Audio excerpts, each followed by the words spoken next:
हाँ तो मेरे प्यारे लॉलीपॉप, मैं पंकज यादव, कैसे हो आप सभी। आई होप आप लोग बहुत अच्छे होंगे और अच्छे से स्टडी आप लोग कर रहे होंगे। अगर नहीं स्टडी अच्छे से कर रहे हैं तो स्टडी कर लीजिए अच्छे से, मतलब बड़ा मार मारेंगे, समझ रहे हैं ना। तो आइए एक एक क्वेश्चन लेते हैं और कॉन्सेप्ट के साथ समझते हैं। सबसे पहली बात है, जान ले कि हम बताने क्या वाले हैं भाई। 50 मोस्ट इंपॉर्टेंट क्वेश्चन मैं आपको बताने वाला हूं मैथ का, जो सीधे एग्जाम में आएंगे, समझ रहे हैं ना। तो इन सभी क्वेश्चन को आपको देख के जाना चाहिए। तो आइए एक एक क्वेश्चन लेते हैं और कॉन्सेप्ट के साथ क्लियर करते हैं। भैया पहला प्रश्न, ये पहला प्रश्न है, आई क्वेश्चन में है कुछ हो।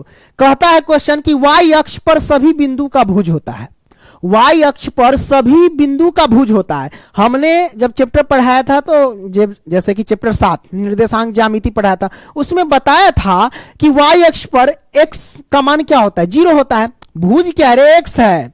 एक्स अक्ष को हम क्या कहते हैं, भुज कहते हैं। तो वही पूछ रहा है, वाई अक्ष पर सभी बिंदु भुज होता है, यानी सभी बिंदु का भुज क्या होता है, ये आपसे पूछा है। मतलब एक्स का मान क्या होता है, 0 होता है रे चौपट, समझ रहे हैं ना। अगर आपसे कोई पूछे कि वाई अक्ष पर एक्स का मान क्या होता है, तो आप कहेंगे 0। यदि अगर आपसे पूछा जाए कि एक्स अक्ष पर वाई का मान क्या होता है, वाई यानी कोटि का मान क्या होता है, तो भी आप कहेंगे 0। तो ये आपने समझ लिया, कोई दिक्कत। तो इसका आंसर हो जाएंगे 0, ऑप्शन बी राइट आंसर। इस क्वेश्चन में कोनो दिक्कत रे, नहीं ना दिक्कत। जैसे अब बहुत लतखोर बच्चा कहेगा कि सर ये कैसे बोल देते हैं, बता देते हैं रे। क्वाड्रेंट, ये चतुर्थांश बनाते हैं, यहां पे क्या होता है, मूल बिंदु। मूल बिंदु क्या होता है, 0,0। कहने का मतलब x की भी वैल्यू 0 होती है और वहां पे y की वैल्यू भी 0 होती है। ऊपर क्या होता है, y अक्ष, नीचे क्या होता है, y डैश यानी माइनस वाले, ऋणात्मक वाले।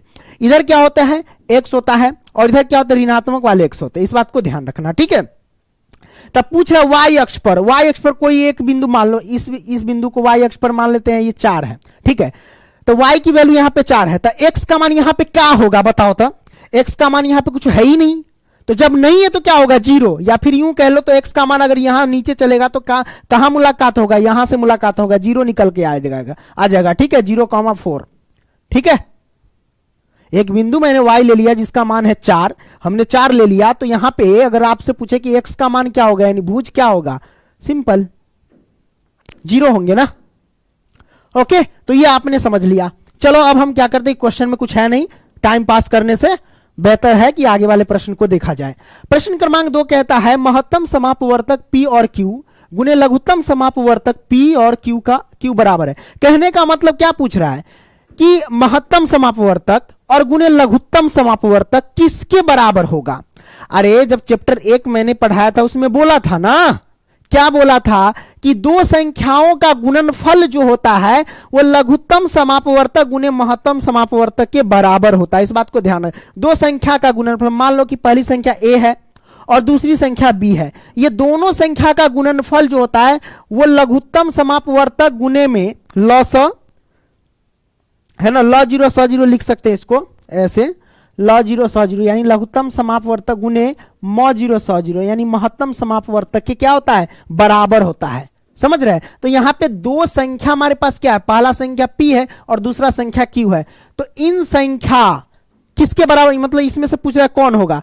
तो हमारे पास a के जगह पे क्या है, p है, और गुने में b के जगह पे क्या है, q है, और बराबर में लॉस है ना, लॉस गुने में मौस है ना, गुना लिख रहे थे चौपट, यहां पे गुना नहीं होगा, ई बीच में गुना कैसे होगा, है ना, लॉस लिख दो। अरे हद है यार, क्या यार पंकज तू भी ना बच्चों वाली हरकत करता रहता है ना यार, हटना। हाँ अब ठीक है, लॉ 0 सौ 0 और गुने में मॉ 0 सौ 0 यानी महत्तम समापवर्तक। तो ये p गुने q के बराबर होंगे। p गुने q कहां है, ऑप्शन ए में है राइट आंसर। आगे बढ़ते हैं भैया। ए भैया देखो प्रश्न क्रमांक 3 देखो रे बुआ। प्रश्न क्रमांक 3 क्या कहता है, कहता है बहुपद ax square plus bx plus c, और कहता है a के बराबर में 0 नहीं होना चाहिए का आलेख होता है, ऐसा पूछा जा रहा है। देखो अगर मान लो कि a के जगह पे अगर 0 रख देंगे, यहां पे कहता है बराबर में a के जगह पे 0 नहीं होना चाहिए। अब मान लो तेरा मन में बदमाश हुई ना, हम 0 रखब, तो a की जगह पे अगर 0 रखोगे तो गुने में x स्क्वायर हो जाएंगे, आप प्लस में ये bx हो जाएंगे और प्लस में c हो जाएंगे। x स्क्वायर में 0 से गुना करेंगे तो कहानी खत्म, तो बचेगा bx और प्लस के c बचेगा, है ना। तो ये तो हमारे पास द्विघात बहुपद का व्यापक रूप, यानी द्विघात बराबर में अगर 0 नहीं है तो ये क्या हो जाएंगे, द्विघात बहुपद का व्यापक रूप। अगर बराबर में 0 रहते हैं तो द्विघात समीकरण का व्यापक रूप होते हैं। ठीक है, अगर मान लो कि a की जगह पे 0 रख देंगे तो द्विघात बहुपद का व्यापक रूप नहीं होगा, है ना। तो कंडीशन में कह दिया है कि a की जगह पे 0 नहीं रखना है। ठीक है, तो a की जगह पे 0 नहीं रखो तो ये क्या हो जाएंगे, द्विघात बहुपद का व्यापक रूप। यदि द्विघात बहुपद का व्यापक रूप दिया रहे और उसका पूछे आलेख कैसा होगा तो आंसर बोलना परवलय। क्या बोलना, परवलय। तो ये आपने समझ लिया। आगे बढ़ते हैं। प्रश्न क्रमांक 4 कहता है किसी द्विघात बहुपद के शून्यांक, यहां कहता है किसी द्विघात बहुपद के शून्यांक यदि 2 एवं 6 है तो द्विघात बहुपद होगा। ये आपसे पूछा जा रहा है, ये शून्यांक कह रहा है, यानी अल्फा कह रहे हैं 2 और बीटा कह रहे हैं 6, है ना। शून्यांक, ये शून्यांकों का योग तथा शून्यांकों का गुणनफल नहीं कह रहा है, सिर्फ शून्य कह रहा है। तो एक को अल्फा मानेंगे, एक को बीटा मानेंगे, यानी अल्फा का मान 2, बीटा का मान 6, तो द्विघात बहुपद होगा। तो भैया आपको पता है द्विघात बहुपद बराबर क्या होता है रे भाई, बहुपद, द्विघात बहुपद बराबर एक्स स्क्वायर माइनस के अल्फा प्लस में बीटा इंटू एक्स और प्लस में अल्फा इंटू बीटा होता है, यही ना होता है रे। तो चलो हम यहां पे क्या करेंगे, मान पुट करेंगे, एक्स स्क्वायर लिखेंगे माइनस अल्फा का मान कितना है रे, अल्फा का मान 2 है, और प्लस में बीटा का मान कितना है, बीटा का मान 6 है, इंटू एक्स और प्लस में अल्फा का मान कितना है 2 और गुने में बीटा का मान कितना है 6, हमने 6 रख दिया। अब यहां से क्या करेंगे, एक्स स्क्वायर 6 और 2 कितना हो जाएगा 8, तो ये हो जाएगा 8x, ये माइनस रख दो 8x और प्लस में 6 दूनी 12। लो ये हमारे पास द्विघात बहुपद निकल करके आ गए, x square minus 8x plus 12। तो कहाँ है, एक्स स्क्वायर माइनस के 8x प्लस के 12, ऑप्शन डी करेक्ट आंसर। कौनो दिक्कत हवट खुजली परेशानी नहीं ना, अगर है तो भाई डॉक्टर से सलाह लो। ठीक है, आगे बढ़ते हैं। इसमें हम करेंगे क्या, अब ज्यादा तो घोल के नहीं पिया सकते हैं, पूरा पिया दिए हैं। ठीक है, और तुमको हजम नहीं हो रहा है तो बड़का डॉक्टर तक जाओ। समझ रहे हैं ना। आगे बढ़ते हैं। प्रश्न क्रमांक 5 क्या कहता है, यदि बहुपद इतना इतना के शून्यक एक दूसरे को व्युत्क्रम हो तो के का मान पूछ रहा है, क्या होगा। तो सबसे पहले ये जो बहुपद दिया गया है ना, ये थोड़ा सा टेढ़ है, तो हम एक सीधा कर देंगे। समझ रहे हैं ना, तो टेढ़ है तो रुको सीधा करते हैं तुमको। 2x स्क्वायर दिया गया है, तो 2x स्क्वायर देखो 5x जोड़ देंगे तो प्लस के 10x हो जाएंगे और माइनस के है तो के। लो टेढ़ था सीधा कर दिए, है ना, बहुत टेढ़ी आ रहा था, हम मारेंगे ठीक है कर देंगे।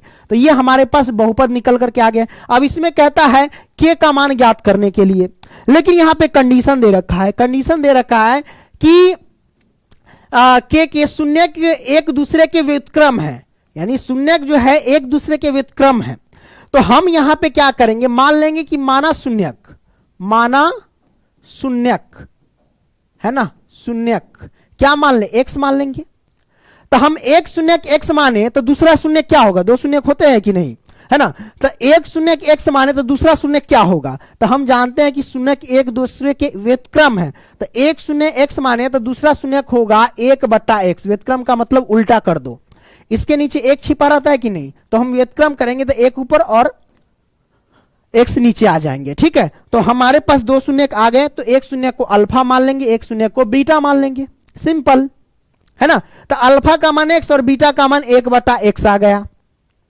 अब यहां से क्या करेंगे भाई, ये तो निकल गया, तो हमको निकालना क्या है, के का मान। तो के का मान निकलेगा कैसे सर, के का मान निकलेगा कैसे, तो आपको पता है कि अगर अल्फा प्लस बीटा रखते हैं तो माइनस बी बाई ए आता है, आता है कि नहीं आता है, तो माइनस बी बाई ए आता है, सबको पता है। अब बताइए कि b बाई ए आता है, तो हम b का मान अगर लेंगे तो यहां पे 10 देख रहे हैं और a का मान 2 रख रहे हैं, 2 यहां पे देख रहे हैं, तो k का मान तो निकलेगा नहीं, तो हम इससे नहीं निकाल सकते हैं। तो भैया हम निकाल सकते हैं किससे, तो हम निकाल सकते हैं अल्फा इंटू बीटा से निकाल सकते हैं। तो अल्फा इंटू बीटा का मान क्या होता है, c बाई ए, इससे निकाल सकते हैं। चलो हम निकाल देते हैं, इसको सॉल्व करेंगे। अल्फा का मान कितना है भाई, अल्फा का मान x है, x रख देंगे गुने में, बीटा का मान कितना है 1/x है, तो हम लिखेंगे 1/x और बराबर में c बाई ए, c का मान क्या है, k है, वो भी माइनस का k, तो माइनस का k रखेंगे और बटा में a का मान कितना है, a का मान यहां पे देख सकते हैं 2 है, तो हम 2 रखेंगे। अब यहां से क्या करो, x से x कैंसिल, है ना। अब यहां बराबर है तो r पर गुना कर सकते, 2 से 1 में गुना करेंगे तो 2 और बराबर में माइनस का k आ जाएगा, तो हम कह सकते हैं डायरेक्ट k का मान जो हो जाएगा वो माइनस का 2 हो जाएंगे, कोई दिक्कत नहीं दिक्कत। तो ये आंसर हमारे पास आ जाएंगे। ये ऑब्जेक्टिव क्वेश्चन सब है, समझ रहे हैं ना। ऑब्जेक्टिव तो है ही है, पहली शुरू में बोलते थे, अभी बोलने की क्या जरूरत है भाई। चलो आगे बढ़ते हैं। चलो ये प्रश्न देख लो, प्रश्न क्रमांक 6, है ना। प्रश्न क्रमांक 6 क्या कहता है, जरा देख लीजिए ध्यान से। ये कहता है युग्म समीकरण, क्या कहता है, युग्म समीकरण 2x प्लस के 4y बराबर 3 तथा 12y प्लस 6x बराबर 6 का हल है। ये आपसे पूछा जा रहा है। भैया कैसे सॉल्व करेंगे, तो एहो क्वेश्चन तनी टेर है। टेर कब नजर आएगा, जब गौर से देखोगे तो टेर नजर आएगा। ऐसी एकदम शांत ऐसी दिमाग से देखोगे तो लगेगा कि ना ये सीधा है, ये टेर है, सीधा करेंगे। देखो कैसे टेर है, अरे पहले 2x है, आई देखिए यहाँ पहले 12y है, यहीं पे बच्चा फंस जाता है। a1 बटा a2 b1 बटा b2 और c1 बटा c2 पे तुलना करेगा तो गड़बड़ा जाएगा, है ना। तो यहाँ पे ये ध्यान देना है, तो ये टेर था, सीधा करते हैं। पहला समीकरण 2x है प्लस के 4y है, तो 4y रहने दो। आप प्लस के 3 है, पक्षांतर करेंगे तो माइनस के 3 बराबर में 0। ये हमारे पास समीकरण 1 आ गए। इसको लिख दो। 12y है, पहले हम पहले 6x लिखेंगे, तो 6x लिख देते हैं, अब 12y के बाद में लिख देते हैं। ठीक है, अब ये सीधा हो गया। 12y प्लस के 6 पक्षांतर करें माइनस के 6 बराबर में 0 आ गए। ठीक है, ये हमारे पास समीकरण 2 हो गए। कोई दिक्कत। अब हमें पता करना है कि का हल है, कोई हल नहीं, या एक हल है, या दो हल है, या अनगिनत हल है। तो पता कैसे करते हैं, तो पता करने का तरीका सबको पता है। पता करने का तरीका सबको पता है कि a1 बटा a2 b1 बटा b2 c1 बटा c2 पे तुलना करते हैं, है कि नहीं। a1 बटा a2 बराबर b1 बटा b2 बराबर नहीं c1 बटा c2, जब आता है तो उसका कोई हल नहीं। a1 बटा a2 is not equal to b1 बटा b2 आता है तो उसका अद्वितीय हल होता है, यानी एक हल होता है। a1 बटा a2 बराबर b1 बटा b2 बराबर c1 बटा c2 आता है तो अपरिमित रूप से अनेक हल होते हैं। इन सब कंडीशन से आप वाकिफ होंगे, जब हमने चैप्टर पढ़ाया था तो हमने बता दिया था। नहीं देखे हो तो 1 नंबर के तू गधा है। गधा नहीं मतलब ना समझ हो यार, वो सब पढ़ाई करो, पहले सिलेबस कंप्लीट करो, तब ना ऑब्जेक्टिव पर जाओगे तब फोड़ोगे उसको बढ़िया से फैट से, समझ रहा है। तो आगे बढ़ते हैं, चलो आगे बढ़ते हैं। हमारे पास a1 का मान क्या हो जाएगा, a1 का मान यहाँ पे 2 हो जाएंगे। b1 का मान क्या हो जाएगा, b1 का मान यहाँ पे 4 हो जाएंगे। c1 का मान क्या हो जाएगा, हमारे पास माइनस के 3 हो जाएंगे। ठीक है, यहाँ पे देख लो। अब a2 का मान, रे भैया a2 का मान क्या हो जाएगा, यहाँ पे 6 हो जाएंगे, है ना। b2 का मान क्या हो जाएंगे, यहाँ पे देखो 12 है तो 12 हो जाएंगे। और c2 का मान क्या हो जाएगा, यहाँ पे माइनस के 6 तो माइनस के 6 हो जाएंगे। कौन दिक्कत, हवट खुजली परेशानी नहीं ना। तो ये आगे आप तुलना करो। रे बउआ a1 बटा में a2, जय सिया राम। a1 हमारे पास 2 है और बटे में a2 हमारे पास 6 है, तो 2 तिहाई 6 मतलब 1 बटा 3 आएगा। इसको काटेंगे तो अब हम क्या करेंगे, b1 बटा में b2 बराबर में b1 का मान कितना है रे, b1 का मान 4 है और बटे में b2 का मान कितना है भाई, 12 है, तो हम लिखेंगे 12। कौन दिक्कत नहीं ना, दिक्कत। 4 तिहाई 12 काटेंगे तो हमारे पास 1 बटा 3 आ जाएंगे। अब c1 बटा c2 निकालो, तो c1 बटा में c2 निकालेंगे तो कितना होगा, c1 का मान कितना है भाई, c1 का मान माइनस के 3 है और बटा में c2 का मान कितना है, c2 का मान माइनस के 6 है। काटेंगे 3 दूना 6, है ना, 3 दूना 6, तो हमारे पास 1 बटा क्या हो जाएगा, 2 हो जाएंगे। इसको काटेंगे तो हम देख रहे हैं 2 मान बराबर है, यानी a1 बटा a2 की वैल्यू 1 बटा 3 और b1 बटा b2 की वैल्यू 1 बटा 3 है। तो हम देख रहे हैं कि a1 बटा में a2 बराबर है b1 बटा b2 के, है ना, दोनों मान बराबर है, लेकिन बराबर नहीं है c1 बटा c2 के। जब इस प्रकार के कंडीशन आता है तो हम क्या कहते हैं, कोई हल नहीं है, यानी option A is the right answer. कौन दिक्कत, हवट खुजली परेशानी नहीं ना। चलो आगे बढ़ते हैं, चल भाई आगे। प्रश्न क्रमांक 7 क्या कहता है, प्रेक्षण इतना इतना का बहुलक ज्ञात कीजिए। बहुलक में हम देखते हैं जो संख्या ज्यादा बार रिपीट होता है वो हम कहते हैं ओ ये बहुलक है ना। तो रिपीट कितने बार है, यानी मतलब जो ज्यादा बार आपको नजर आए, है ना।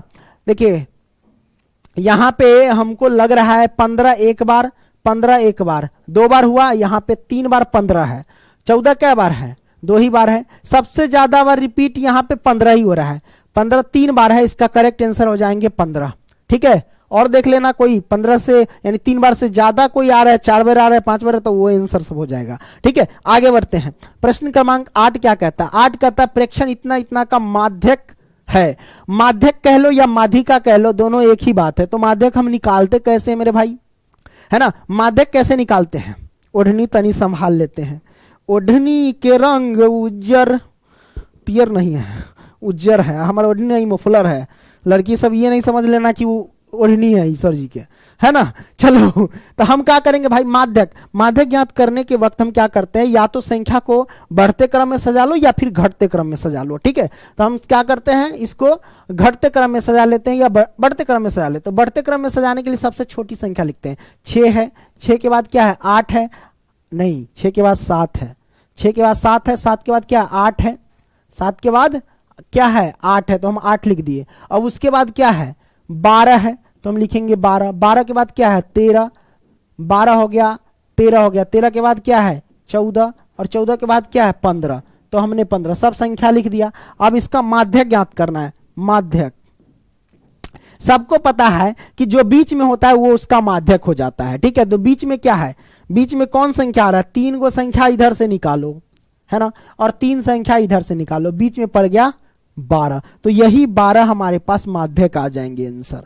अब मान लो कि एक संख्या अगर मान लो अपना तरफ से 16 रहता, तब कैसे सॉल्व करता, है ना, तब कैसे, तब तो बीच में कौन कौन संख्या आ जाएंगे, देख लो यहाँ पे बीच में कौन कौन संख्या आ जाएंगे वो मैं आपको बता देता हूं, ठीक है।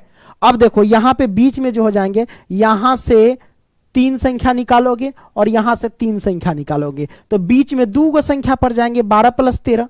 तो जब बीच में ऐसी जब कंडीशन आता है तो उसको सॉल्व करने का तरीका यह है कि 12 + 13 कर दो और बटा में 2 कर दो, सिंपल आंसर आ जाएंगे। 12 दूना 24 है 25, 25 बटा में 2 आ जाएंगे, तो 25 में 2 से यानी 25 में 2 से भाग देंगे तो कितना आएगा 12.5, 12.5, है ना, ये आंसर आ जाएंगे उस कंडीशन में। कौन दिक्कत नहीं ना, दिक्कत। आगे बढ़ते हैं। प्रश्न क्रमांक 9 क्या कहता है, ए भुजा वाली समबाहु त्रिभुज का क्षेत्रफल ज्ञात कीजिए। अरे वाह, ये क्वेश्चन है, अरे ये तो अति कर रहा है, क्या कर रहा है जानता है, एकदम मतलब हमारा सबसे पूछ रहा है, धमकी दे रहा है, कुछ है सूत्र पूछा जा रहा है बकलोल। ए भुजा वाली समबाहु त्रिभुज का क्षेत्रफल, समबाहु त्रिभुज का क्षेत्रफल क्या होता है, √3/4 गुने भुजा स्क्वायर। तो ऑप्शन सी करेक्ट आंसर है, ठीक है। कौन दिक्कत नहीं, दिक्कत। आगे बढ़ते हैं, आना भाई आगे। प्रश्न क्रमांक 10, यदि किसी घन का प्रत्येक किनारा ए इकाई हो तो उसका विकर्ण होगा। विकर्ण क्या होगा भाई, है ना, तो सबको पता है कि घन का विकर्ण क्या होता है, √3 गुने में भुजा होता है। क्या होता है √3 गुने भुजा। तो भुजा हमारे पास कितना दे रखा है, ए दे रखा है, तो √3 और गुने में एक जगह पे डालेंगे तो हमारे पास क्या आ जाएगा √3a। तो √3a कहीं है ये नहीं है, तो भैया आंसर क्या होगा, आंसर क्या होगा, आंसर बना देगा। यहां पे देखो रूट के अंदर में ए रख दिया है, मतलब टाइपिंग में मिस्टेक कर दिया है। यहां पे क्या होना चाहिए, ए जो है वो बाहर ऐसे होना चाहिए, √3 और ए होना चाहिए, ए के ऊपर रूट लगा दिया है, होगा तो ऑप्शन ए ही आंसर। जब ये इतना दूर नहीं रहता तब, है ना, ये होगा ऑप्शन। ऑप्शन में गलती कर दिया टाइपिंग में, क्या करेगा, बच्चा है, छोड़ दो ना यार, काला उसको पीटने जाए। प्रश्न क्रमांक 11, यदि 2 वृत्तों के क्षेत्रफल का अनुपात, लो भैया 2 वृत्त के क्षेत्रफल का अनुपात 4:25 है, तो उनकी त्रिज्याओं का अनुपात होगा। तब वृत्त के क्षेत्रफल, 2 वृत्त, पहले वृत्त का क्षेत्रफल πr², तो इसको त्रिज्या 1 मान लेते हैं, और दूसरे वृत्त का क्षेत्रफल πr², इसको त्रिज्या 2 मान लेते हैं, ठीक है। अब बताइए 2 वृत्त का क्षेत्रफल का अनुपात हो गया, तो देखो क्षेत्रफल का अनुपात भी दे रखा है, पहला का 4 है तो 4 रखो और बीच नीचे क्या रखेंगे 25 रखेंगे। तो ले भैया पाई से पाई कैंसिल, अब यहां पे क्या हो जाएगा R1 बटे में R2 क्या निकल करके आ जाएंगे, R² हटाएंगे तो 4 का √, यहां से स्क्वायर हट गया है तो 25 का √। लो तो हम जब इसको निकालेंगे तो ये हो जाएगा 2, 4 का वर्गमूल 2, अब 25 का वर्गमूल 5, तो इसको क्या लिख सकते 2:5। ये हमारे पास आंसर निकल करके आ गए। कोई दिक्कत नहीं ना, दिक्कत। तो 2:5 हमारे पास आंसर आए। तो भाई त्रिज्याओं का अनुपात 2:5 किधर है रे, ऑप्शन डी करेक्ट आंसर है। आगे बढ़ते हैं रे भाई, आगे प्रश्न क्रमांक 12 क्या कहता है, समांतर श्रेणी इतना इतना का कौन सा पद शून्य है। कौन सा पद शून्य है, कैमा पद शून्य, हमारा पता नहीं है, तो ना पता नहीं है तो हम इसको मान लेंगे क्या एन पद, मतलब एन बराबर हमारे पास 0। कैमा पद शून्य हमारा पता नहीं, तो एनवा पद शून्य है ना, तो एन की वैल्यू हमारे पास आ गई 0, एन बराबर 0। और एन का फॉर्मूला क्या होता है, ए प्लस में एन माइनस में 1 इंटू डी होता है, और बराबर में रख देंगे 0। तब यहां से गौर कीजिए, हमें क्या करना होगा, ए का मान निकालना होगा, डी का मान निकालना होगा, है ना। तो ए का मान यानी प्रथम पद, प्रथम पद कितना है 1 26 है। और यहां पे हम क्या करेंगे, सारवंतर ज्ञात करेंगे यानी डी ज्ञात करेंगे। तो आगे वाले पद में से पीछे वाले पद को हम घटा देते हैं, यानी 126 में से घटा दे 120 में से घटा देंगे 126। ऐसे ही नहीं करेंगे, सारवंतर निकालने आता ही है। तो डी बराबर कितना हो जाएगा रे बुआ, माइनस के 6 हो जाएंगे। तो डी का मान माइनस का 6 आ गया और ए का मान हमारे पास 126 आ गया। तो यहां पे हम क्या करेंगे, मान पुट करेंगे। ए का मान 126 और प्लस में एन का मान क्या है रे भैया, एन का मान क्या है, एन का मान तो कुछ है ही नहीं, एन तो निकालना है तो एन रखेंगे और माइनस में 1 इंटू डी का मान कितना है, माइनस के 6, तो माइनस के 6 रख देंगे बराबर में 0। यहां से क्या कर सकते हैं सर, 126 लिखेंगे और -6 से सब में मल्टीप्लाई कर दो। तो -6 से प्लस के n में गुना करेंगे तो माइनस के 6n होगा, माइनस माइनस में गुना करेंगे तो प्लस 6 से 1 में गुना किया तो 6 बराबर में 0 आ गए। अब यहां से क्या कर सकते हैं, यहां से नाच कर सकते हैं, है ना। देखो क्या कर सकते हैं मेरे भाई, सबको माइनस के 6n रहने दो, बाकी सबको उधर ले जाओ। 126 और 6 जोड़ेंगे तो कितना होगा 132, तो इधर आएगा माइनस के 132 आ जाएंगे, यही ना हो जाएंगे। तो माइनस से माइनस कैंसिल, इसीलिए n बराबर क्या हो जाएंगे 132 बटा में 6, काट देंगे तो क्या होगा हमारे पास 6 दूना 12, 1 देंगे तो 6 दूना 12, 22 छक्का 132 होता है क्या, सही होता है ना। 6 दूना 12, 6 दूना 12, तो n की वैल्यू आ गई 22, n की वैल्यू आ गई 22। मतलब क्या हुआ, मतलब ये हुआ कि 22वां पद हमारे पास शून्य होंगे, 22वां पद शून्य होंगे, यानी ऑप्शन सी करेक्ट आंसर। कौन दिक्कत, आगे बढ़ते हैं। प्रश्न क्रमांक 13, अरे cos थीटा बराबर p, तो tan थीटा का मान क्या होगा, ये तो बड़ा सिंपल है। हम देख रहे हैं कि cos थीटा बराबर दे रखा है p, तो tan थीटा का मान क्या होगा। देखो cos थीटा, इसके नीचे क्या छिपा रहता है, एक छिपा रहता है भूत प्रेत की तरह। cos थीटा का सूत्र क्या होता है, b/h होता है। क्या होता है, b/h। तो हमारे पास ये p/1 है तो 1 मैंने रख दिया, या फिर हिंदी में लिखो नहीं तो गड़बड़ हो जाएगा। जैसे cos थीटा बराबर p, इसके नीचे 1 है, cos थीटा b/h मतलब आधार बट्टा कर्ण। क्या होता है, आधार बट्टा कर्ण होता है ना, यही ना होता है रे, cos थीटा बराबर आधार बट्टा कर्ण। तो p और बट्टा में 1 मतलब क्या हुआ, आधार का मान p हो गया और कर्ण का मान 1 हो गया। तो हमको निकालना क्या है, हमको निकालना है लंब। लंब तो लंब निकालेंगे। लंब कैसे निकालते हैं, लंब स्क्वायर बराबर क्या होता है, लंब स्क्वायर बराबर होता है कि कर्ण का स्क्वायर, कर्ण का स्क्वायर माइनस में आधार का स्क्वायर। ठीक, तो चलो हम यहां से कैसे लिखेंगे, लंब का स्क्वायर बराबर में कर्ण हमारे पास कितना है भाई, कर्ण 1 है तो 1 का स्क्वायर 1 होता है, माइनस में आधार हमारे पास क्या है p है, तो p का स्क्वायर करेंगे तो लंब बराबर हमारे पास क्या हो जाएंगे, ये स्क्वायर इधर हटा तो माइनस की 1 माइनस के p स्क्वायर का रूट अंडर, ये हमारे पास आ गया। अब हमको निकालना क्या है मेरे भाई, tan थीटा निकालना है, tan थीटा। तो tan थीटा का फॉर्मूला क्या होता है, tan थीटा बराबर सूत्र p/b मतलब लंब बटा आधार। क्या होता है, लंब बटा आधार। तो हम यहां पे पुट कर देंगे, लंब का मान कितना है, लंब का मान है 1 माइनस के p स्क्वायर और रूट अंडर, और बटा में आधार का मान कितना है मेरे भाई, आधार का मान p है तो p रखेंगे। तो ये हमारे पास आंसर आ गया। तो देखो किधर है, हम देख रहे हैं 1 माइनस p स्क्वायर बट्टे में p, option A correct answer है। कौन दिक्कत, नहीं दिक्कत। 13वां सॉल्व कर लिया, आगे बढ़ते हैं।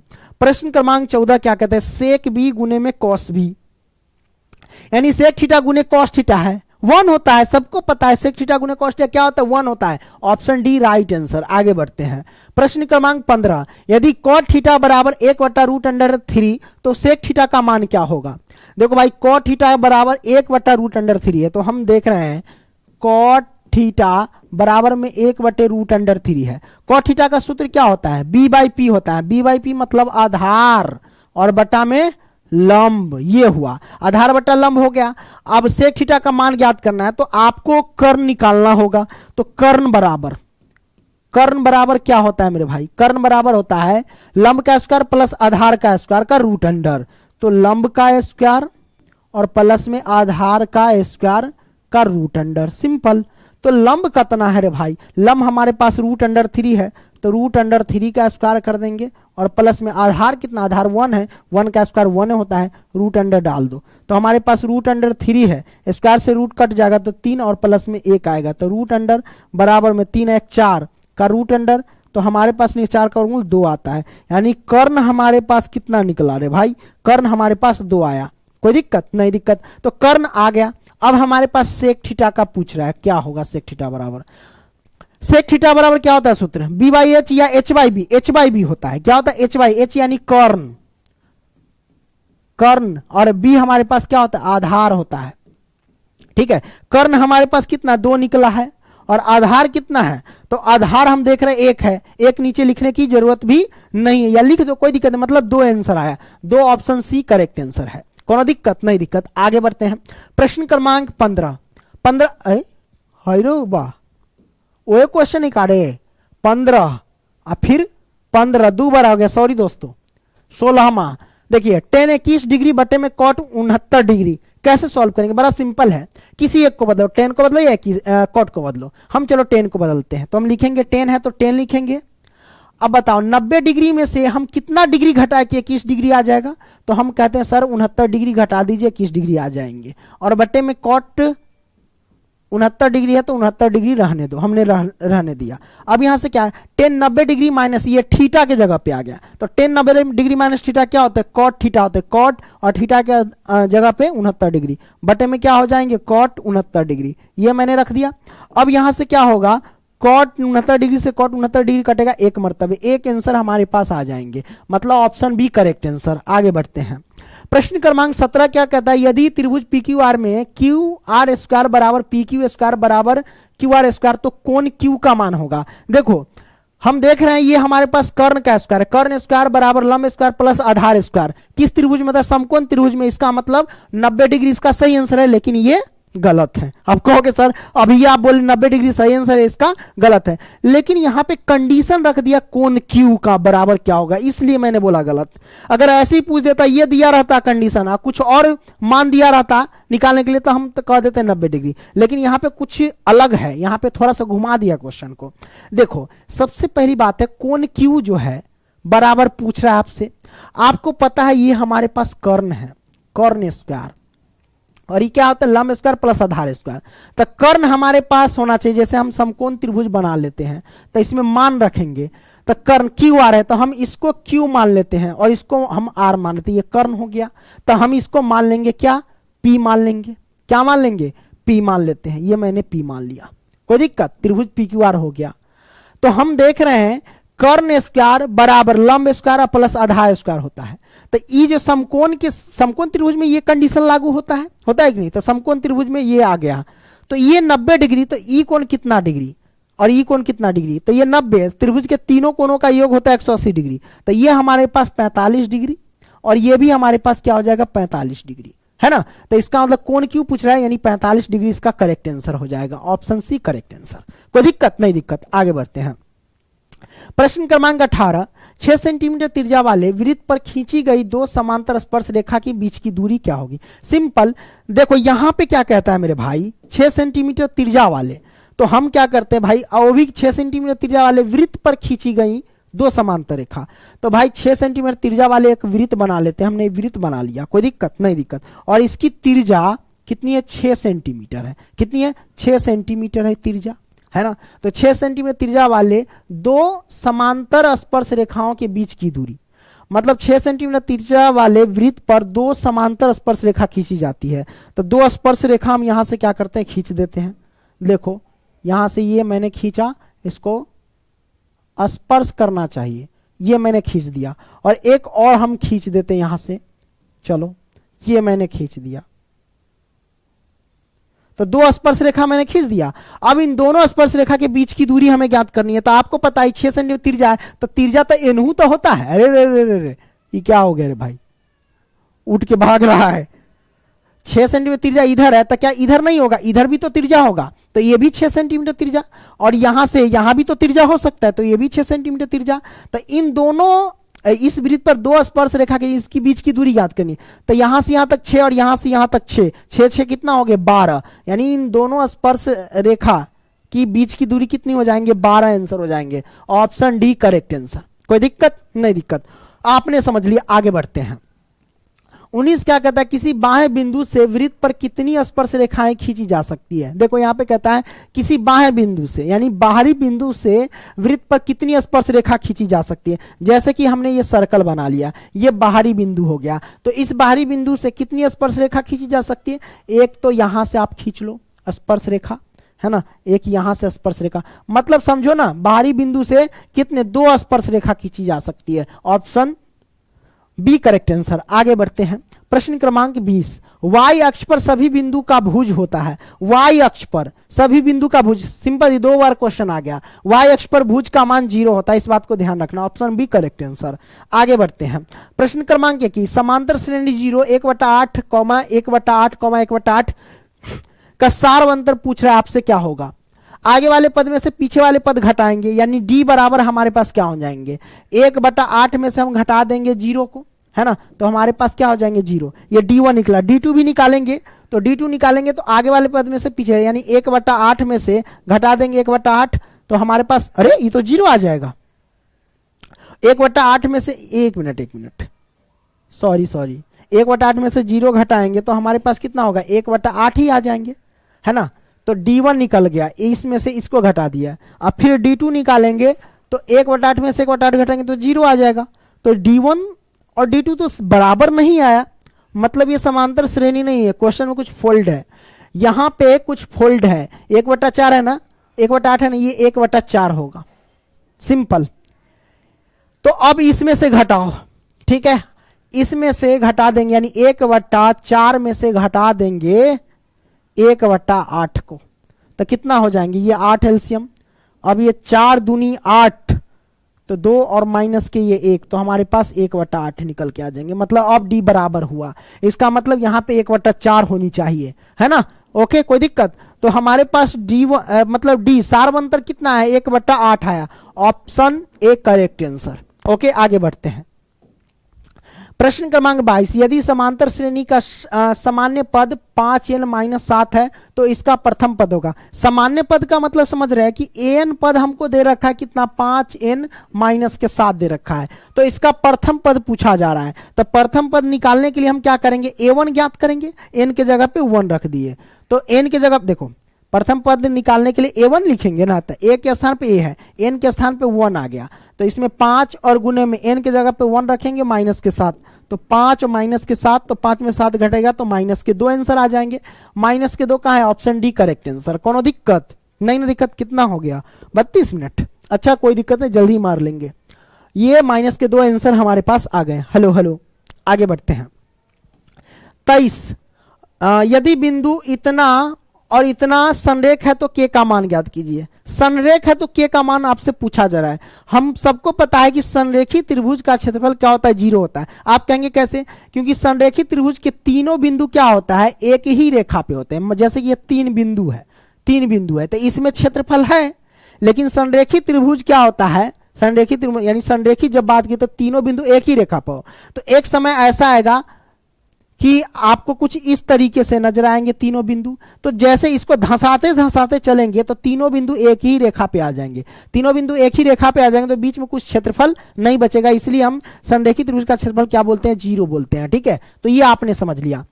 अब ये 3 बिंदु है, इस बिंदु में हम क्या करेंगे, मान लेंगे यहां पे x1 और ये हमारे पास y1, इसको मान लेंगे x2 और ये हमारे पास y2, x1 y1 x2 y2, और ये हमारे पास क्या है x3 और ये हमारे पास y3 है। ये मैंने मान लिया, कोई दिक्कत।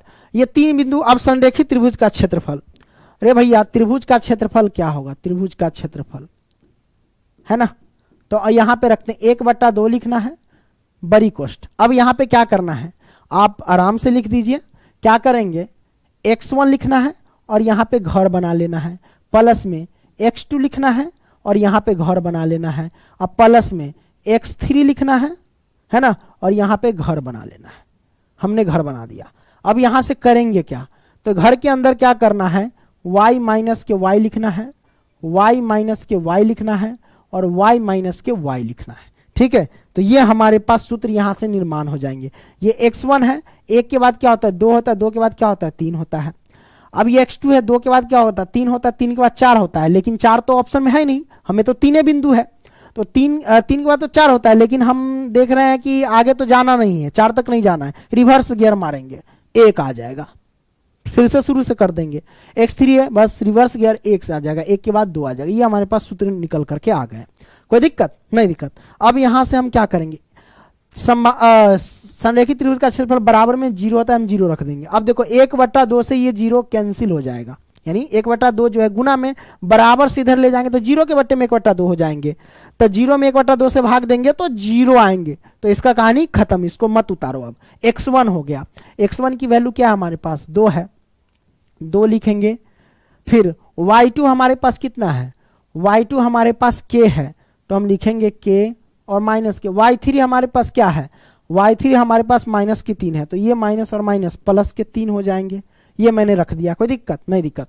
और प्लस में x2 हमारे पास क्या है, x2 ये आपसे पूछा जा रहा है, x2 हमारे पास 4 है, तो हम लिखेंगे क्या 4, हमने 4 लिख दिया। फिर y3 है, y3 माइनस के 3 है, तो हम लिखेंगे माइनस के 3, ये माइनस तो माइनस। y1 हमारे पास कितना, y1 यहाँ पे 3 है, तो हम लिखेंगे 3, हमने लिख दिया। प्लस में x3 क्या है हमारे पास, तो x3 हमारे पास 6 है, तो 6 लिखेंगे इनटू। y1 कितना है, तो y1 हमारे पास 3 है, तो 3 लिखेंगे माइनस के। y2 कितना है, तो y2 हमारे पास k है, तो हम लिखेंगे k, कोई दिक्कत नहीं दिक्कत, हमने लिख दिया। और बराबर में क्या हो जाएंगे, 0 हो जाएंगे। ओके, x1 यहाँ 2 है, 2 ठीक है। y2 हमारे पास कितना है, y2 k है, सही है, हाँ ठीक है। अब यहां से क्या कर सकते हैं, इनमें गुना करो, 2 से k में गुना करेंगे तो 2k और प्लस में 3 दूना 6 हो जाएंगे।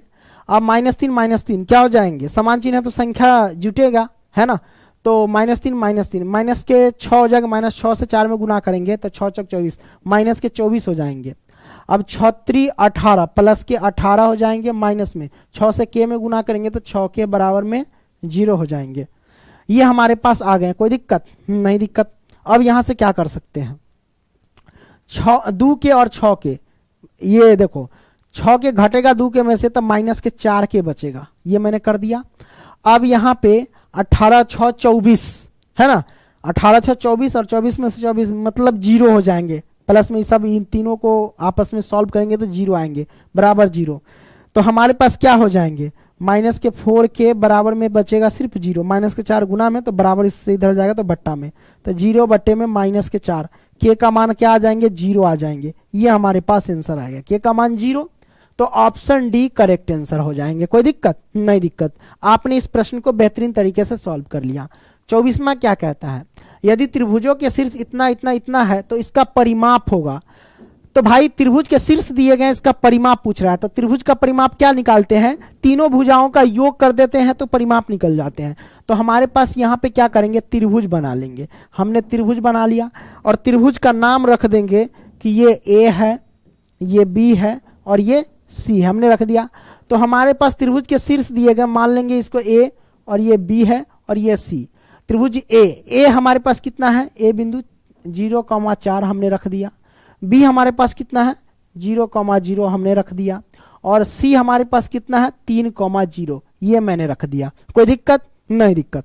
अब ये मैंने कर दिया। अब त्रिभुज का तो हमें परिमाप ज्ञात करना है, तो तीनों भुजा का योग हम निकालेंगे, तीनों भुजा का योग कर देंगे तो निकल जाएगा। तो भाई तीनों भुजा तो हमारा पता नहीं है तो कैसे निकलेगा, तो हम ये भुजा ज्ञात करने के लिए हम क्या करेंगे, ए बी की दूरी निकाल लेंगे। ये भुजा ज्ञात करने के लिए क्या करेंगे, बी सी की दूरी निकाल लेंगे। और ये भुजा ज्ञात करने के लिए क्या करेंगे, एसी की दूरी ज्ञात करेंगे, मतलब दूरी सूत्र से, है ना कहने का मतलब। तो कोई दिक्कत है, हम निकालते हैं। इसको मान लेंगे x1 और इसको मान लेंगे y1, इसको मान लेंगे x2 और इसको मान लेंगे y2। अभी तो AB की दूरी ज्ञात करेंगे, तो AB की दूरी ज्ञात करते, दूरी सूत्र क्या होता है, x2 में से x1 घटाते हैं और प्लस में y2 में से y1 घटाते हैं और रूट अंडर कर देते हैं, है ना, और स्क्वायर भी करते हैं, ठीक है।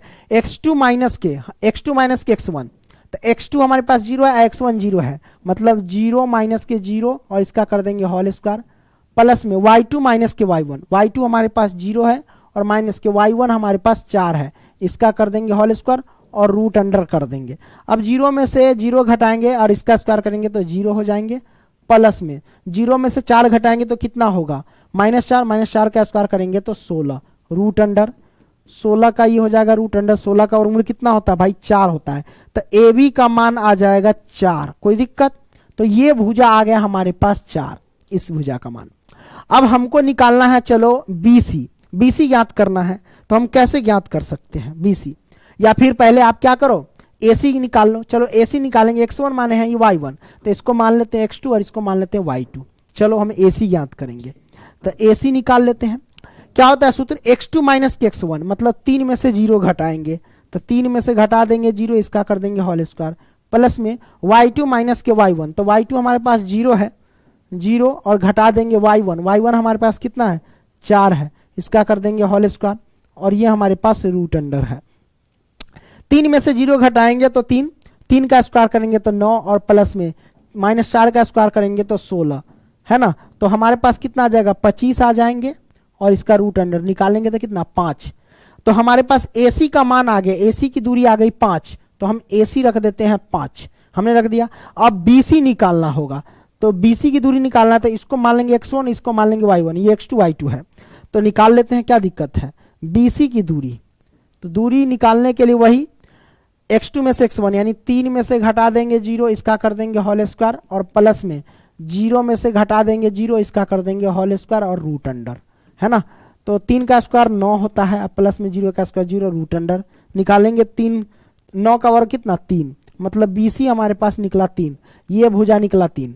तो तीनों भुजा हमने ज्ञात कर लिया। अब त्रिभुज का परिमाप ज्ञात करने हैं। त्रिभुज का परिमाप क्या होता है, सभी भुजा का योग, है ना। तो 5 और प्लस में 4 और प्लस में 3 जोड़ देंगे, 5 4 9 9 3 12, 12 आंसर हो जाएंगे, है ना। 12 इकाई, ऑप्शन बी करेक्ट आंसर। कोनो दिक्कत नहीं, दिक्कत। तो आपने इस प्रश्न को भी बेहतरीन तरीके से सॉल्व कर लिया, है ना।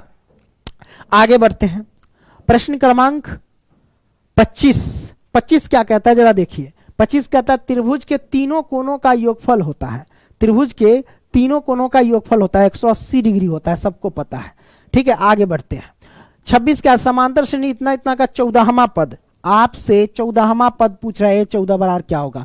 14वां पद का फॉर्मूला a प्लस में एक पॉइंट कम कर दो 13d कर दो, सबको सिखाए हुए हैं, मैंने सिलेबस पढ़ाया था, तो है ना। a प्लस के 13d हो जाएंगे। a की वैल्यू कितनी है भाई, a की वैल्यू यहाँ पे 3 है, प्रथम पद 3 है, a की जगह पे 3 और प्लस में 13 और गुने में d का मान नहीं है पता, तो d निकाल लेंगे। d का मान आगे वाले पद में से पीछे वाले पद घट रहा है, 7 में से 3 घटाएंगे तो 7 में से 3 जाएगा तो कितना होगा हमारे पास 4 हो जाएंगे। 7 में से 3 जाएगा तो 4, तो यहाँ पे 4 रख देंगे बराबर 3 और प्लस में 13 चौका 52, तो हमारे पास कितना 52 3 कितना हो जाएंगे 55। 55 हमारे पास आंसर निकल के आ गया, ऑप्शन बी करेक्ट आंसर। कोई दिक्कत नहीं, दिक्कत आपने सॉल्व कर लिया। आगे बढ़ते हैं, प्रश्न क्रमांक 27, अरे यही क्वेश्चन था क्या, 26 था, 27। समांतर श्रेणी इतना इतना का एनवा पद पूछ रहा है आपसे, एनवा पद मतलब an पूछ रहा है। तो an का फॉर्मूला क्या होता है, a प्लस में n माइनस में 1 इंटू डी। तो आपको पता नहीं प्रथम पद और सारबंतर, तो प्रथम पद हमारे पास कितना है 16 है इसमें, और सारबंतर मतलब कैसे निकालेंगे, आगे वाले पद में से पीछे वाले पद को घटा देते हैं। तो आगे वाला पद 11 है, 11 में से घटा देंगे 16, ठीक है। 11 में से 16 जाएगा तो कितना होगा माइनस के 11 5 16 माइनस के 5 हो जाएंगे। डी का मान -5, चलो पुट करते हैं यहाँ पे, ए का मान 16 और प्लस में n माइनस में 1 इंटू डी का मान कितना माइनस के 5 हमने रख दिया। लिखेंगे 16, अब देखो प्लस है तो देखो पहले -5 से n में गुना करेंगे तो माइनस के 5n हो जाएंगे, -1 से -5 में गुना करेंगे तो प्लस के 5 हो जाएंगे। 16 और 5 जोड़ेंगे तो 21 माइनस के 5n हो जाएंगे। ये हमारे पास आंसर निकल करके आ गए। तो 21 माइनस के 5n कहाँ है, 21 माइनस के 5n, option B correct answer. आगे बढ़ते हैं मेरे भाई, प्रश्न क्रमांक 28 क्या कहता है, यदि किसी वृत्त की परिधि और क्षेत्रफल का परिसर समान हो तो वृत्त का व्यास होगा। यह आपसे पूछा जा रहा है। अरे भाई वृत्त की परिधि और क्षेत्रफल का वृत्त की परिधि और क्षेत्रफल का परिमाप समान हो, समान हो मतलब बराबर हो, तो वृत्त का व्यास पूछ रहा है। तो वृत्त की परिधि क्या होती है भाई 2 पाई r होती है ना, और क्षेत्रफल क्या होता है तो पाई r स्क्वायर होता है, दोनों समान मतलब बराबर हो। तो वृत्त का व्यास पूछा जा रहा है, व्यास निकालेंगे कोई दिक्कत नहीं। पाई से पाई कैंसिल तो ये बचा 2r बराबर में r स्क्वायर, कोई दिक्कत। अब देखो 2r है तो 2r बराबर में r स्क्वायर को क्या लिख सकते हैं, r गुने में r लिख सकते हैं, बिल्कुल लिख सकते हैं। तो हम यहां से R कैंसिल, तो R का मान कितना आ गया, 2 आ गया। अब R का मान 2 आ गया, हमको कह रहा है व्यास पूछने, व्यास कितना होगा, D बराबर। तो व्यास क्या होता है, त्रिज्या का दुगुना होता है यानी 2R होता है, त्रिज्या का दुगुना यानी 2R। तो 2 लिखेंगे और गुने में R का मान कितना निकला है, 2, तो यहाँ पे 2 लिखेंगे तो 2 से 2 में गुना करेंगे 4, ये हमारे पास आंसर आ जाएंगे, कोई दिक्कत, मतलब 4 इकाई, ऑप्शन डी करेक्ट आंसर।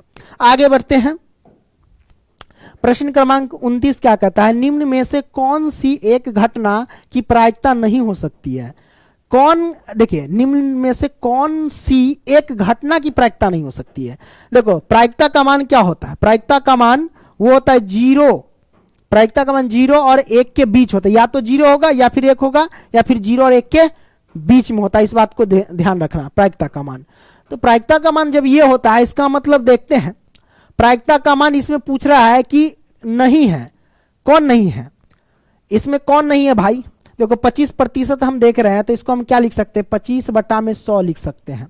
इसको जब भाग देंगे तो 0.25, तो 0.25 क्या है, 1 से कम है, मतलब इस प्रायिकता का मान है। हमें पूछ रहा है प्रायिकता नहीं है, प्रायिकता का मान नहीं है वो पूछ रहा है ना। 2/6 है, तो इसको हम क्या लिख सकते हैं, 0.18 मतलब ये 1 से कम रहेंगे, 0.33 मतलब 1 से कम है, तो ये भी प्रायिकता का मान है, 3/4 है।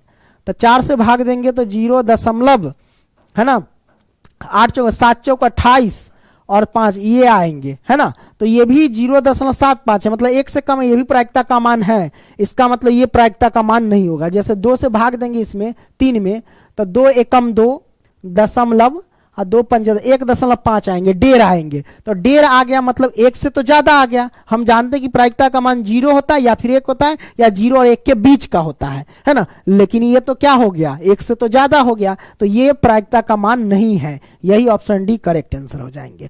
आगे बढ़ते हैं, चलो। प्रायिकता का न्यूनतम मान होता है, प्रायिकता का मिनिमम मान क्या होता है, कम से कम मान क्या होता है, तो 0 होता है ना, क्या होता है, 0 होता है। और मैक्सिमम मान ज्यादा से ज्यादा क्या होता है, तो 1 होता है, इस बात को ध्यान रखना। आगे बढ़ते हैं, 31, एक पासे को फेंका गया, एक विषय संख्या आने की प्रायिकता, विषय है, विषम होना चाहिए रे चौपट, विषम होगा। एक पासे को फेंका गया, एक विषम संख्या आने की प्रायिकता। जब हम पासे को फेंकते हैं यानी लूडो की छकड़ी को फेंकते हैं, तो या तो 1 आएगा, या फिर 2 आएगा, या फिर 3 आएगा, या फिर 4 आएगा, या फिर 5 आएगा, या फिर 6 आएगा। तो ये सब आने की संभावना होती है। तो कह रहा विषम संख्या आने की प्रायिकता क्या होगी। तो सबसे पहली बात है, कुल परिणाम इसमें कितने हैं, कुल परिणाम जो है इसमें टोटल कितने, 1 2 3 4 5 6 है। और संभव परिणाम कितने हैं, संभव परिणाम तो हम देख रहे हैं संभव परिणाम निकलेगा कैसे। तो संभव परिणाम देखो, पहले क्या है, विषम संख्या आने की प्रायिकता। तो विषम संख्या गिनती करेंगे क्या गो है, विषम संख्या 1 विषम संख्या है, 3 विषम संख्या है, 5 विषम संख्या है। तो टोटल कितने विषम संख्या आएंगे, 3 विषम संख्या आएंगे। तो संभव परिणाम ये है, कुल परिणाम ये है। तो प्रायिकता बराबर क्या होता है, प्रायिकता बराबर होता है संभव परिणाम बटे कुल परिणाम, है ना। तो संभव परिणाम 3 और कुल परिणाम 6, 3 दूना 6 काटेंगे तो 1/2 आ जाएंगे, 1/2 इसका करेक्ट आंसर हो जाएगा, ऑप्शन सी राइट आंसर। आगे बढ़ते हैं, प्रश्न क्रमांक 32 क्या कहता है, देख लो। 32 कहता है, यदि एक मैच जीतने की प्रायिकता 0.7 है, एक मैच जीतने की प्रायिकता 0.7 है, तो मैच जीत लिया मतलब हाँ जीत लिया, मतलब प्रायिकता हाँ का मान हुआ। मैच जीत लिया मतलब प्रायिकता हाँ का मान हुआ 0.7। और इसके हारने की प्रायिकता क्या होगी, आपसे पूछा जाए। हारने की प्रायिकता मतलब प्रायिकता ना, हार गए मतलब प्रायिकता ना, तो प्रायिकता ना का मान आपसे पूछा जा रहा है क्या होगा।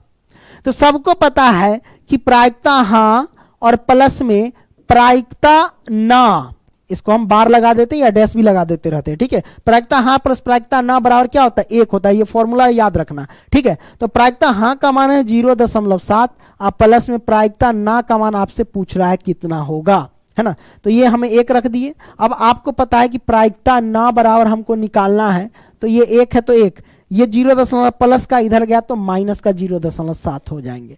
अब बताइए 1 में से 0.7 घटाएंगे तो कितना होगा, 0.3 होगा, यही ना हो जाएंगे। कितना हो जाएंगे, 0.3 हो जाएंगे।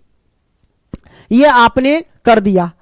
अब यहां से हम क्या करेंगे, 0.3 है, दशमलव हटाएंगे तो बट्टा में कितना 10 हो जाएंगे, 3/10 answer, 3/10 option C correct answer. ठीक है, आगे बढ़ते हैं।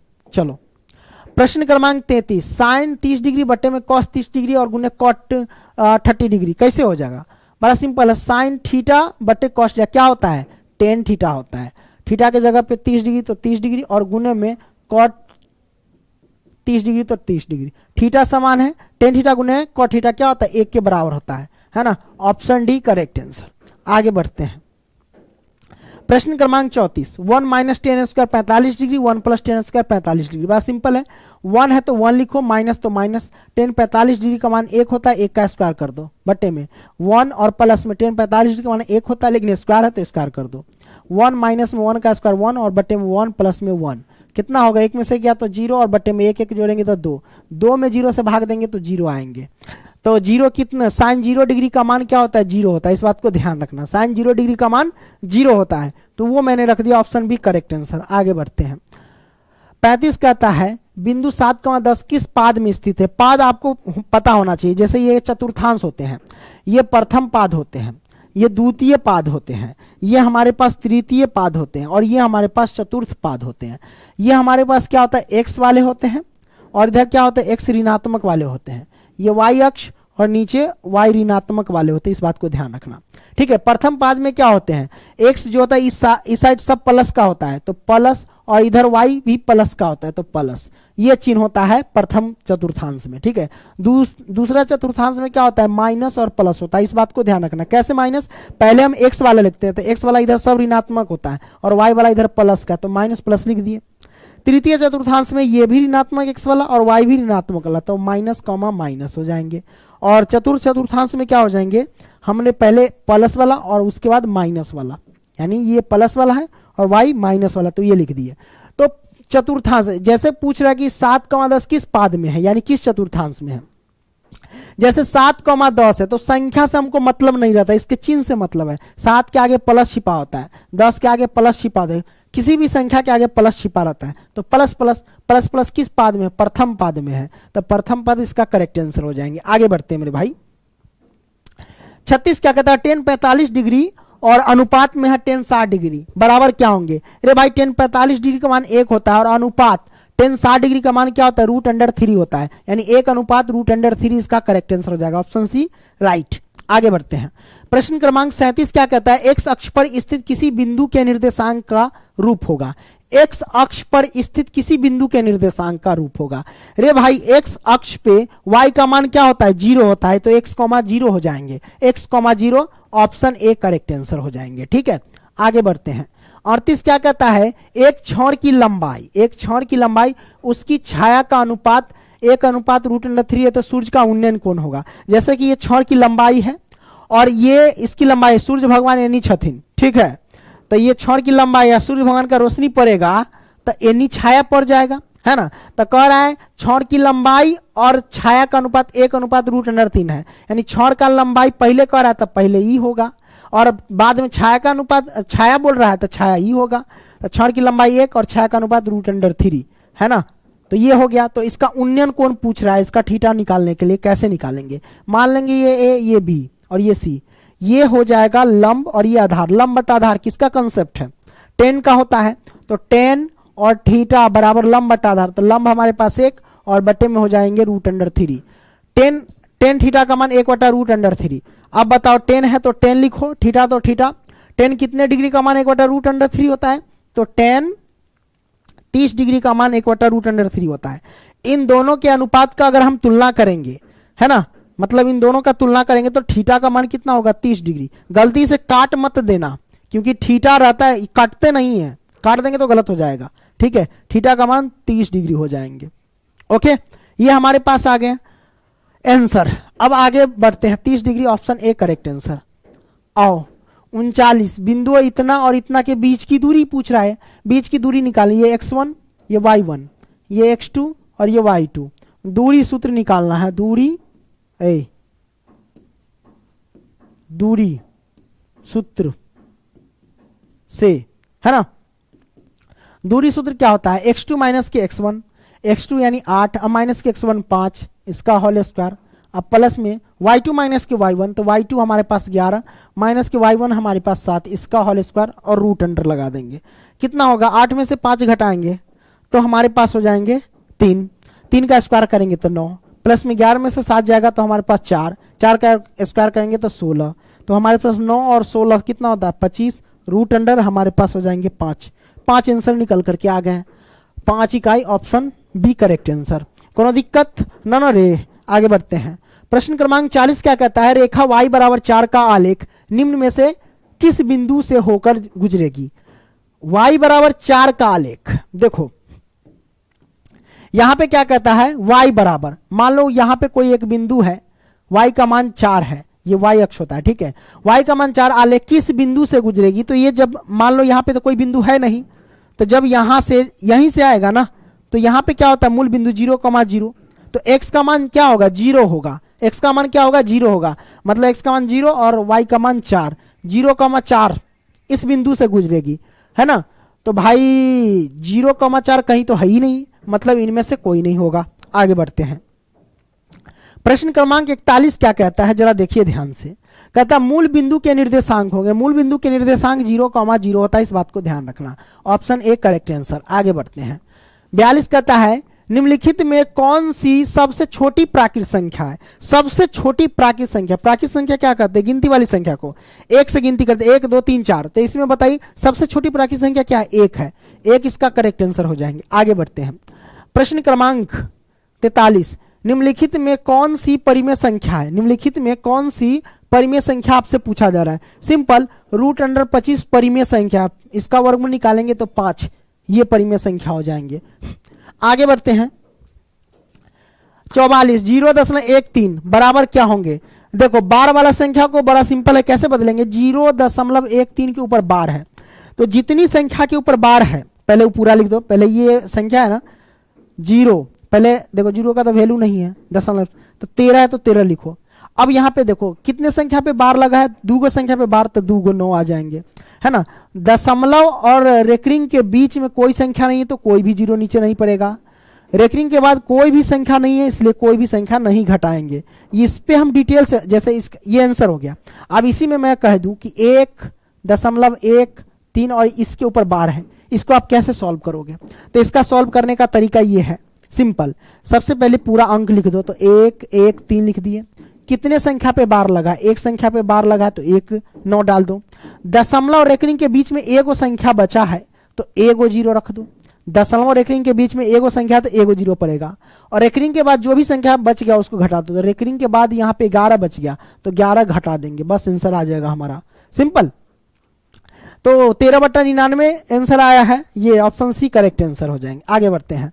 45 18 तथा 72 का मौसा सबको निकालने आता है। 18 का फैक्टर कर लेना और 72 का फैक्टर कर लेना, इसमें देखना कि दोनों में कौन है, उन सबको निकाल करके गुना कर देना। हम डायरेक्ट निकाल रहा 18 चौक 72, मतलब ये 18 है तो 18।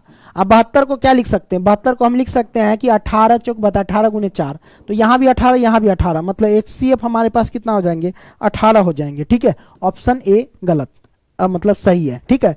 इस तरीके से मैंने बनाया। अगर आपको ना समझ में तो डिटेल में 18 को तोड़ना, फिर 72 को तोड़ना, उसमें देखना कि दोनों में से जो कॉमन आ रहा है उसको रखना और गुना कर देना, निकल जाएंगे, ठीक है। आगे 46 निम्नलिखित में किसका दशमलव प्रसार शांत है। निम्नलिखित में किसका दशमलव प्रसार शांत है, ये आपसे पूछा जा रहा है। शांत देखना है कि 2 के पावर n गुने 5 के पावर m के रूप का होगा हर में, उसका दशमलव प्रसार क्या होता है, शांत होता है ना। तो शांत तो हम देख रहे हैं 400, ये भी शांत आएंगे, ये भी शांत आएंगे, जिसके लास्ट में 0 वो भी शांत आएंगे, ये भी शांत आएंगे, ये सब शांत आएंगे। सब के हर के रूप में क्या 2 के पावर n गुने 5 के पावर n आएंगे, मतलब ये हमारे पास क्या अशांत आएंगे। इसका मतलब क्वेश्चन गलत है। निम्न में से किसका दशमलव प्रसार शांत है, ये शांत पूछेगा तो तीनों शांत होगा, खाली सी नहीं शांत होगा, अशांत पूछ रहा होगा, अशांत। ऑप्शन सी अब सही होगा, ये ऑप्शन सी, ये अशांत है, बाकी सब शांत है। सबको तोड़ करके देख लेना, इस सबको हर का फैक्टर करना।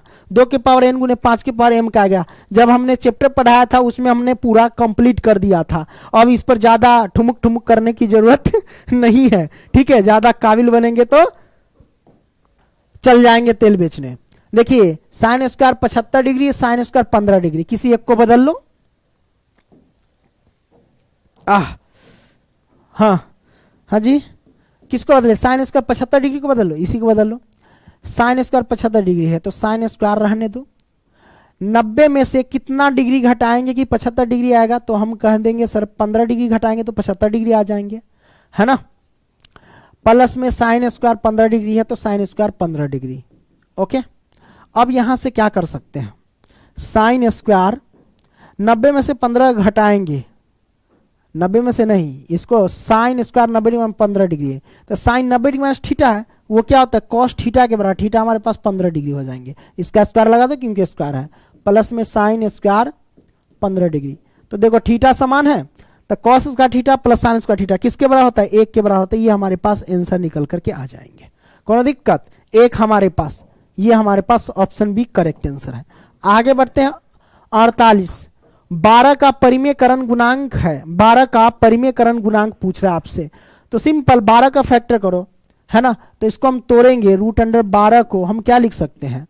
इसको हम लिख सकते हैं 2 गुने में 2, 2 दूनी 4, 4 तिहाई 12, यही ना लिखेंगे। जब इसको तोड़ेंगे तो 2 बाहर आएंगे, रूट अंडर 3।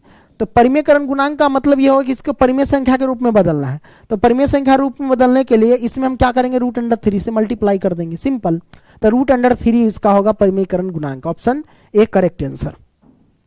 आगे बढ़ते हैं 49।